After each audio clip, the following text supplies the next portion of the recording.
If you've created a digital product, a course, or any kind of offer, and it's just sitting there with zero sales, I want you to stay with me today because this video is going to explain exactly what is happening. If you've already done a gut check and you've done your research, and you genuinely believe in what you built, then what I'm about to share is the missing piece for you.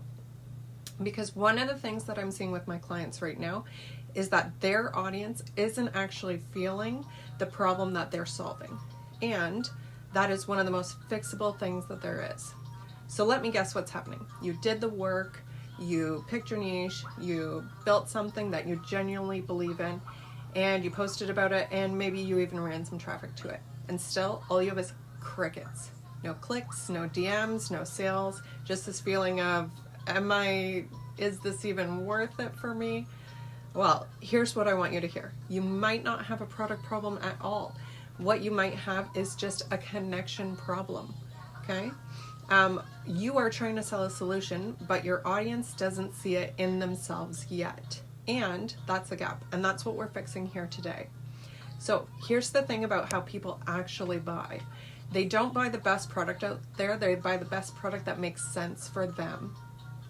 And the one thing that feels like it's made exactly for their life and their exact problem at that exact right moment. And the best way to create that feeling is through a story. So story is what takes your offer from, oh, interesting, to I need this. And without it, your content feels very random for them. It's very easy for them to scroll past, and not having a story means there's really no context. And with no context, there's not really a conversion. So today, let me give you something that you can actually start using. And I call this the 3-part story engine. And once you understand it, you are going to see it everywhere. And you're going to want to build it into everything that you create. So part 1 is the before stage. And this is when you want to talk about the struggle. Where were you stuck? So think about before you created this product, what drove you to build it? What was the stuckness that got you to think about this product that you or service that you are selling, okay? What wasn't working? And I want you to be really honest here, because the more specific you are, the more the audience feels seen. So in the first part of your story development, you really want to identify what did it feel like when you were stuck? What was the thing leading up to developing this product? Was it something like, I created multiple products and nobody bought them? Or I was showing up every single day being ignored? That is the kind of phrasing that you want to use in your before storytelling. And that's the moment when your audience starts to lean in and thinks, wait, that was me. Part 2 is the breakthrough. And this is the shift where, what did you realize? What changed? Maybe it was a different mindset. Maybe it was a different strategy that you used. Maybe it was one conversation that flipped everything around for you. For me, I kept realizing that I was explaining my product, but I never really understood why it mattered.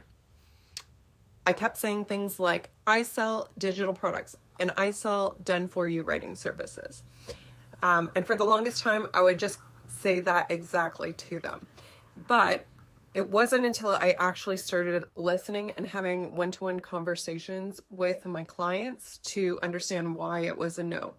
So when I started listening to them, I understood why, because they didn't understand the reason why these products could help them.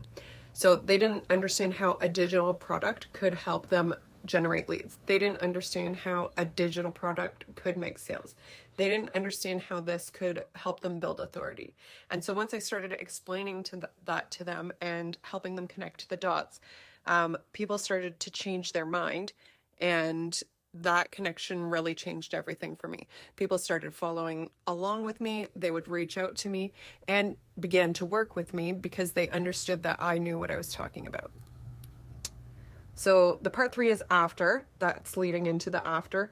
What happened once you made that shift? And so for me, once I did that shift, I was actually communicating with my audience. I was communicating with the people that needed my services and my help. And people started to pay more attention to me as well in a different way.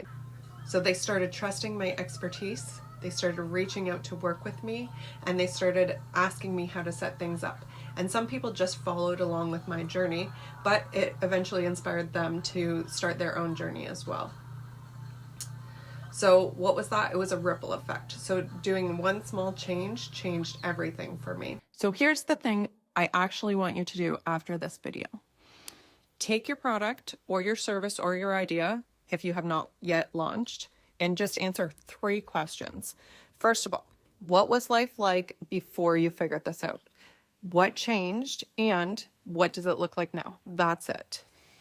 And that's your story. So that's going to be your first piece of content. Post it, not perfectly, just get it down and record it. Honestly and authentically beats perfection every time. If you're trying to build a brand, if you're trying to grow, if you want to actually make sales from something that you've poured your heart into, then this is the thing I want you to try. Don't try another product. Don't switch niches. Don't switch into something else.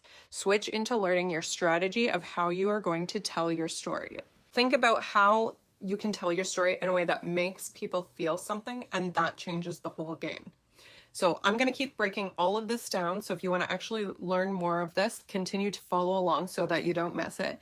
And if you're ready to start right now, I have something linked in the description that will help you build this out.